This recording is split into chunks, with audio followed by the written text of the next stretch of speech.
Om Swastiastu, Assalamualaikum warahmatullahi wabarakatuh. Salam namo buddhaya, salam kebajikan, salam sejahtera bagi kita semua. Di video kali ini, kami dari Small Group Discussion B1 akan membahas tentang student project yang berjudul Interpretation Leukocyte of Differential Count.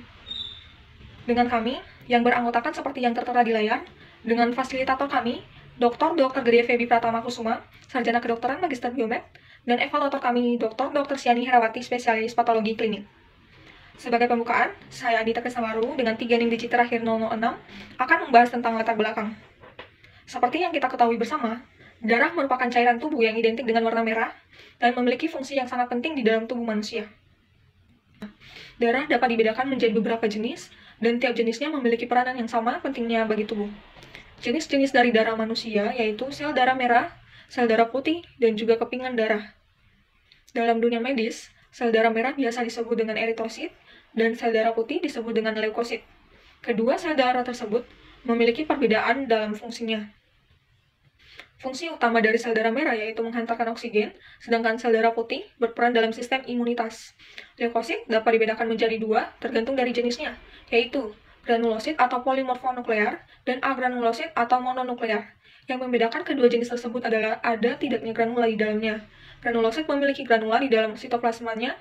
Tiap granula memiliki kemampuan untuk mengikat warna yang berbeda. Terdapat 3 jenis yang termasuk dalam granulosit yaitu neutrofil, eosinofil, dan basofil.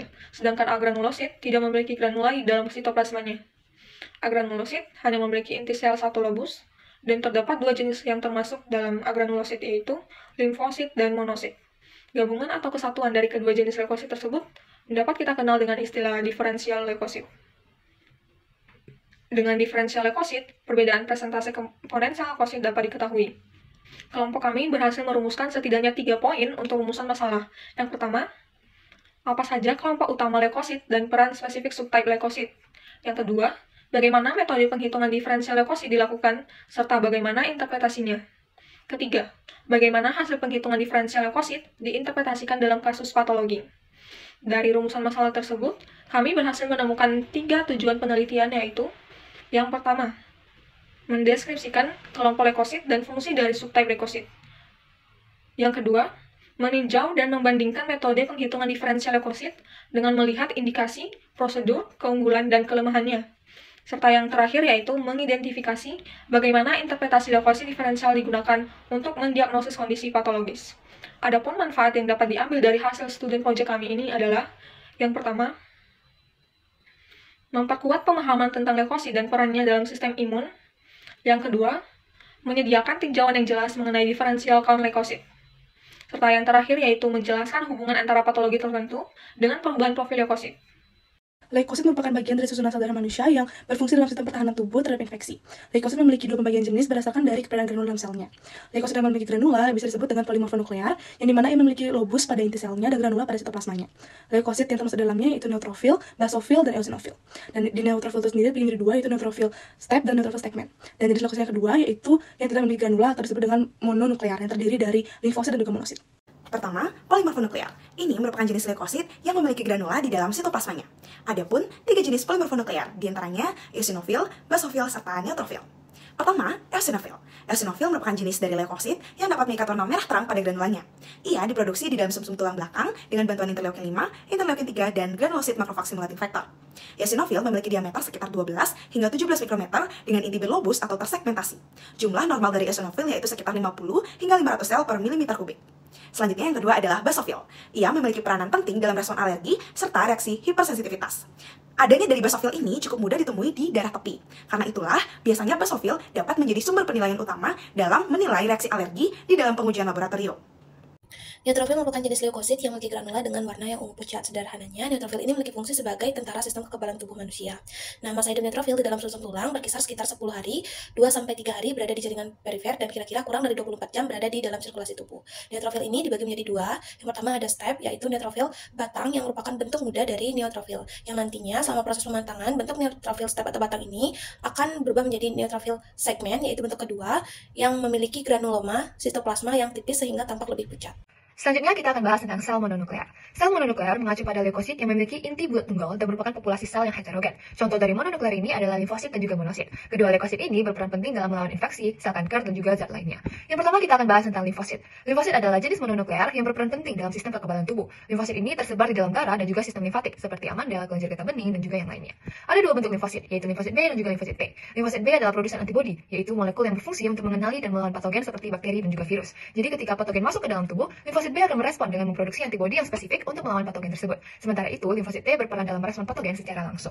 Limfosit umumnya berukuran 6 hingga 15 mikrometer dan diklasifikasikan menjadi limfosit kecil, limfosit sedang, dan juga limfosit besar. Monosit adalah jenis monoklear yang berperan dalam mengenali dan memakan patogen, seperti bakteri, virus, jamur, dan sel yang telah terinfeksi. Ketika terjadi peradangan, monosit memiliki kemampuan untuk meninggalkan aliran darah dan masuk ke jaringan tubuh lain, lalu berubah menjadi sel yang lebih besar yang disebut dengan makrofag. Makrofag yang berasal dari monosit dapat bergabung dan memakan patogen dalam sebuah proses yang disebut dengan fagositosis. Monosit juga berperan untuk memicu respon inflamasi dalam tubuh.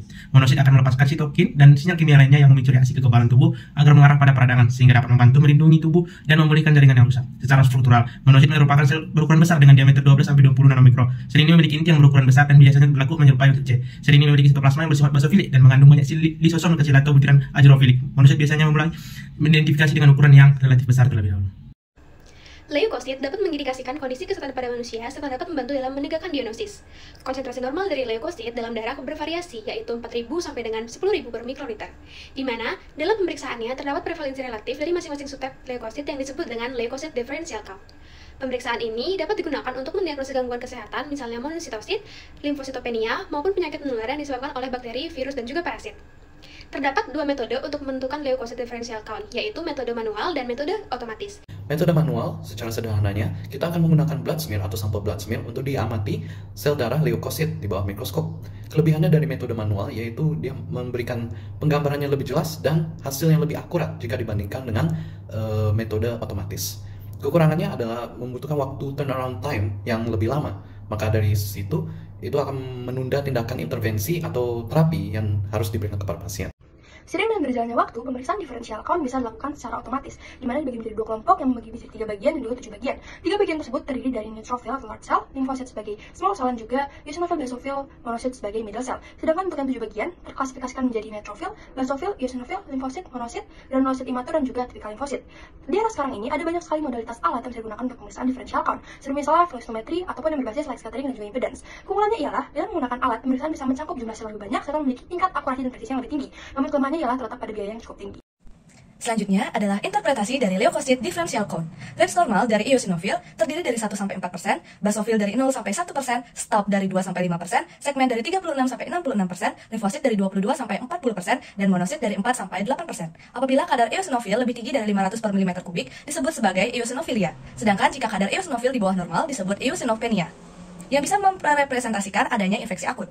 Selanjutnya, basofilia didefinisikan sebagai kadar basofil yang berlebihan. Sementara basopenia atau kadar basofil di bawah normal yang umumnya ditemukan pada chronic spontaneous urticaria atau CSU. Selanjutnya, bila kadar neutrofil di atas normal disebut neutrophilia. Ini digunakan untuk mengidentifikasi dari leukositosis idiopatik kronis serta infeksi atau peradangan. Selanjutnya, neutropenia atau kadar neutrofil di bawah normal dapat disebabkan oleh artritis reumatoid. Selanjutnya, jika peningkatan kadar limfosit di atas normal disebut limfositosis, terjadi pada kasus infeksi akibat virus. Dan terakhir, peningkatan jumlah monosit mengindikasikan terjadinya proses inflamasi. Patologi adalah ilmu yang mempelajari tentang penyakit atau perubahan morfologi serta fungsi suatu jaringan ketika sedang sakit. Dalam menghadapi penyakit, tubuh memiliki sistem pertahanan berupa leukosit atau darah putih. Salah satu penyakit yang berhubungan dengan leukosit adalah infeksi cacing. Infeksi cacing adalah invasi parasit berupa cacing. Infeksi ini memicu peningkatan kadar salah satu leukosit, yaitu eosinofil sebesar lebih dari 4%. Metode hitung eosinofil bisa dilakukan secara manual berupa hapusan darah tepi dan otomatis atau hematologi analyzer.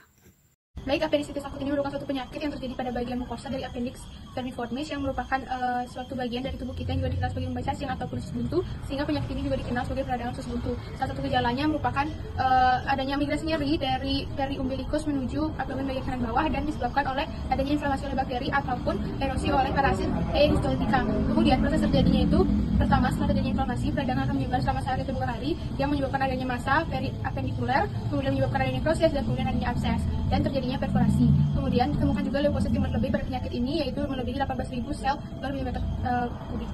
Dari kesimpulan bahwa leukosit merupakan sel yang berfungsi dalam sistem pertahanan tubuh manusia, yang dapat diperiksa melalui leukosit differential cell count dengan metode manual maupun otomatis. Hasil dari pemeriksaannya dapat menunjukkan keadaan patologis seperti infeksi cacing, apendisitis akut maupun leukemia. Individu dapat menjadikan teori yang sebelumnya telah dibahas sebagai landasan untuk merealisasikan ilmu-ilmu yang telah didapatkan selama proses pembelajaran.